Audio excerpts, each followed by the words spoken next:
video is, ano ba yung klase or types ng mga kalalakihan na iniiwasan or ayaw ng mga kababaihan? Baka isa ka dito. Napakaraming qualities ng mga kalalakihan na attractive talaga sa aming mga kababaihan. Mga qualities or types ng lalaki na pag-uusapan natin dito ay nagiging stereotypes na sa paningin ng mga kababaihan. Karamdam nila pag ganito ang lalaki, run away agad sila. Wala na agad chance yung lalaki sa kanila. So, the most common kinds of men that women love to hate. Number 1, the dominant guy. Thumbs down agad ang mga kababaihan para sa mga ganyang lalaki. Yung gusto niya, siya yung palaging nasusunod, siya yung palaging leader at walang say dapat ang babae. Yung mga ganyang klase ng lalaki ngayon, pwede noong panahon ng mga lola natin. Pero ngayong generation ngayon, hindi na pwede ang mga lalaking dominante. Dahil karamihan sa mga babae ngayon ay may boses na. Kung noon ang panahon, dapat palaging lalaki ang nangunguna sa relasyon. Pero ngayon, pag ipinakita mo yan sa mga kababaihan na ikaw dapat ang superiority, nako, medyo mahihirapan ang spot mo lumugar sa babaeng nagugustuhan mo. Ang mga kababaihan nowadays, gusto nila na nare-recognize na yung kanilang skills, abilities, and achievements. Ayaw nila nung rivalry. Gusto nila yung team. Gusto nila yung equal. Equal ang rights,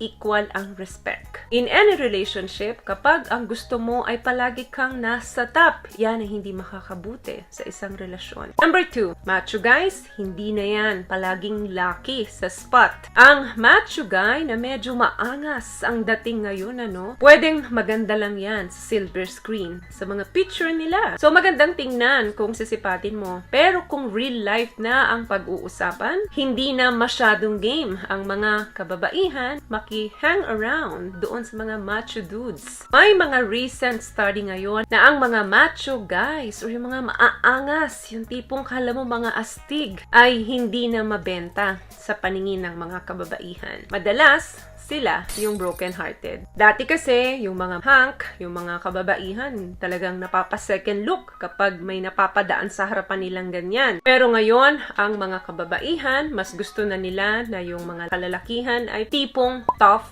sa labas, then yung soft heart within. Yan yung mga favorite na ngayon ng mga kababaihan. Ayaw na ng mga maraming kababaihan yung mga siga-siga o yung mga aastig-astig, yung tipong pa-bad boy na lalaki ngayon. Dati, mabenta yan, pero ngayon, isa na yan sa iniiwasan ng mga kababaihan. What I love about this product, itong No More Dark Secret ng K-Skin, bukod sa may advanced whitening na siya, na kung saan pwede niyang matulungan na pumuti yung mga singit-singit mo, moisturizing, meron siyang anti-irritation, antibacterial, maintain healthy pH level. Hindi lang pambabae, meron din po tayong pang-lalaki. Another thing, iwas na or ayaw na ng mga kababaihan ang mga lalaking gutom sa sex. Nowadays, madalas nagdududa na ang babae kung ano ba talaga ang habol mo sa kanya. Baka kasi katawan lang ang habol mo sa kanya, kaya nililigawan or ninanais mo siya. Ang karamihan kasi sa mga lalaki, mas more charge up yan when it comes to sex. Alam naming mga babae yan. Kaya pag naghahanap kami ng partner, sinisigurado namin na hindi lang katawan namin ang habol ninyo sa amin. Alam kasi ng mga kababaihan na karamihan, di ko po nilalahat, sa mga kalalakihan, nasa top priority nila ang sex. Ang mga kababaihan, hindi ganyan. Kasi ang hinahanap niyan sa isang relasyon ay laging love and romance. Kaya kapag napapansin na ng babae na parang katawan mo lang ang habol mo sa kanya, lalayo na kaagad ang babae sa'yo. Yung tipong hayok na hayok kayo dun sa mga babae, sobrang hindi komportable ang babae kapag napuna niya yan sa inyo. So wag po masyadong gutom pagdating